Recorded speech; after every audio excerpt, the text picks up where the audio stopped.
What's up, guys? I'm SaltEMike, and this is your Star Citizen Week in Review for September 5th, 2022. They finally talked about it, but PES is not all flowers and butterflies. The 3.17.2 hotfix is finally live, and Ship Showdown is in full swing. All that and more on today's Week in Review.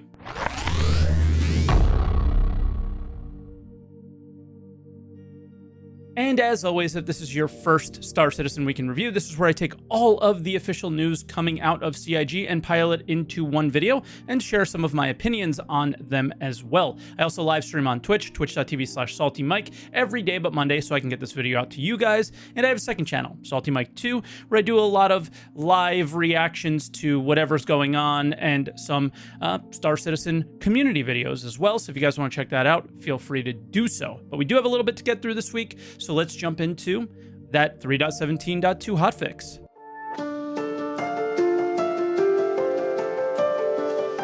And for feature updates on the patch, it was a lot of stuff around just balancing combat assist beacons, so we should see the larger ones more often and a little bit less of the lower ones, and balance and price and all those things. There was a lot going into that. Hopefully it'll be a little bit better, and then balancing the Vandal Blade as well. So this is still probably the meta combat ship in the patch, but it's been a lot of fun, and it's probably because it's still out of balance. I've been enjoying playing with it a lot, and we'll probably have a video around that in some way coming out on the main channel pretty soon, so get subscribed if you're not yet for that. There was a lot of bug fixing as well, but for me, the patch has been more stable, although I've been hearing a little bit from you guys that that's not always the case, and I think that's kind of one of the misses with 3.17 period, as really the need for a 3.17.2 is because of its instability, and we kind of aren't really there yet.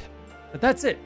So this is kind of what we need to get to 3.18 as far as we're aware.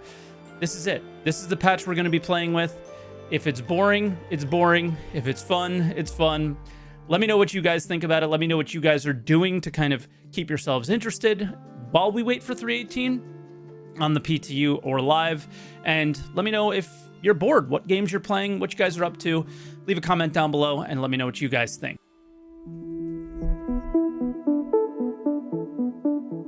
And then for roadmap updates, we don't have a lot going on, and that's pretty normal for this time of year. Not only do we have a CitizenCon coming up, but we're in that kind of, things are all established for 3.18, so we're not going to see a lot of things moving around because we don't have any information on 3.19 or anything like that. So all we had this week was a release view card, and that is the Great Cat PTV racetrack being locked in for the 3.18 patch whenever we're going to get that. And that's great, but that's really it on the roadmap updates. So let's move on to video updates, which is the main feature this week.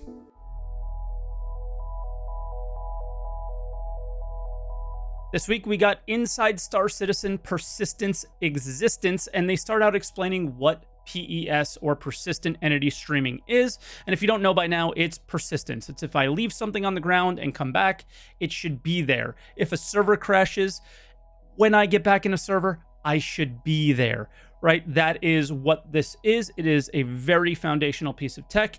And the first thing I want to share with you about it is what they've been up to since we last heard about the tech in the letter for the chairman. Now, last time we heard anything was from Chris's letter from the chairman back in May, where we'd just dropped something on the ground, shut the servers down, brought the servers back up, and it was still there. What's happened in the last 3 months?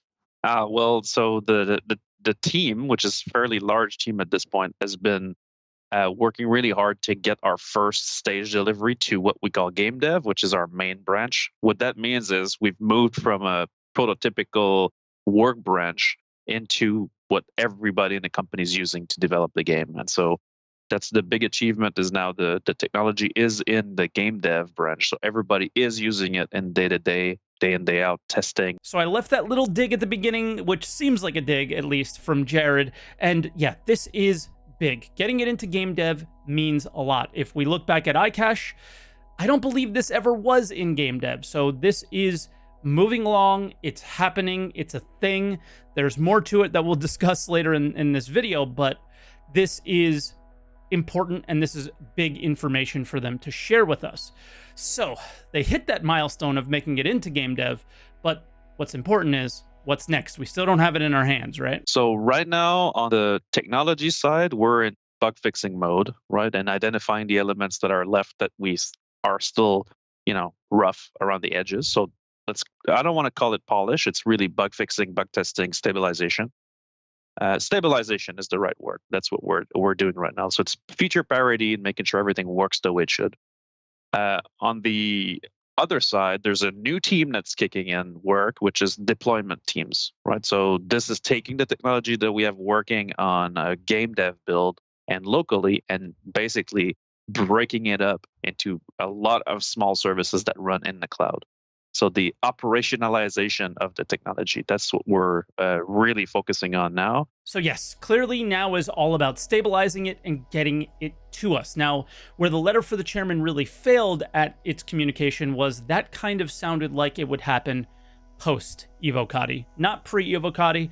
And maybe that's just me not really reading into it correctly or whatever, because obviously every patch has been stabilized to get to Evo. But I think that probably should have been communicated differently. Obviously, I've talked a lot about this in videos, especially weeks in review in the past. I'm not going to harp on that as much today, but their focus is getting it to us in Evocati and a PTU and live. That is their focus, and that's what their focus needs to be.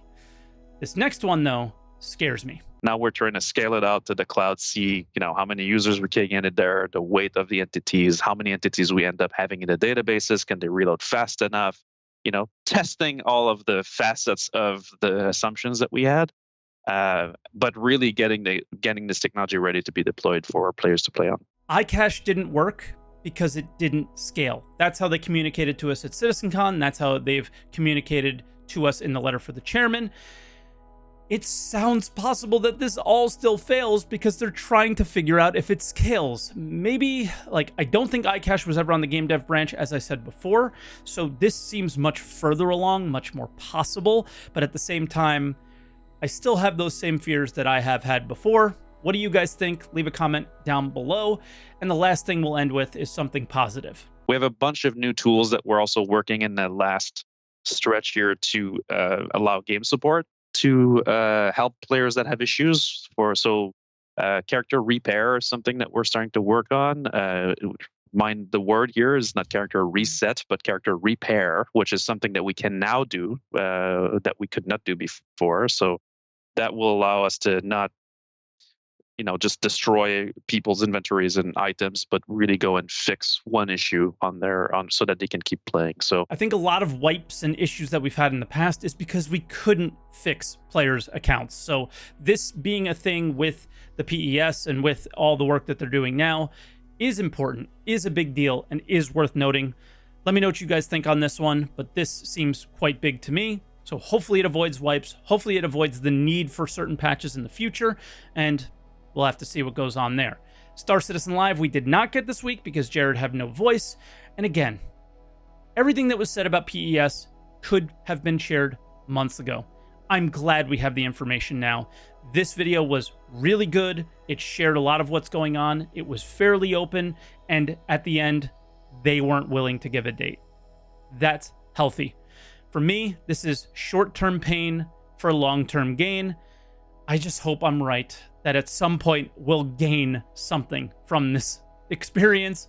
But at this point, I'm getting to the point where I don't have the energy and I don't have the ability to remain optimistic. Let me know what you guys think. This one's tough, but I hope this is a little bit of short-term pain, and we'll see if it's long-term gain.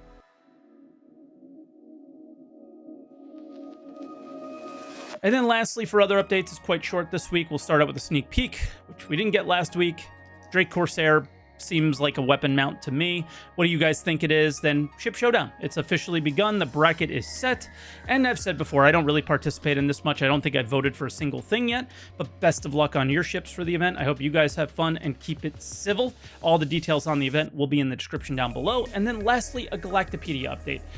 We got a major update around the Gladius, which is okay. I mean, we know a lot about the Gladius. It's the ship that, you know, a lot of people fly, and then the usual kind of articles around certain star systems that are currently just in lore and have no ability of being kind of seen in the game just yet, but those are always fun to check out, so feel free to do so. Link to the Galatapedia update will be in the description.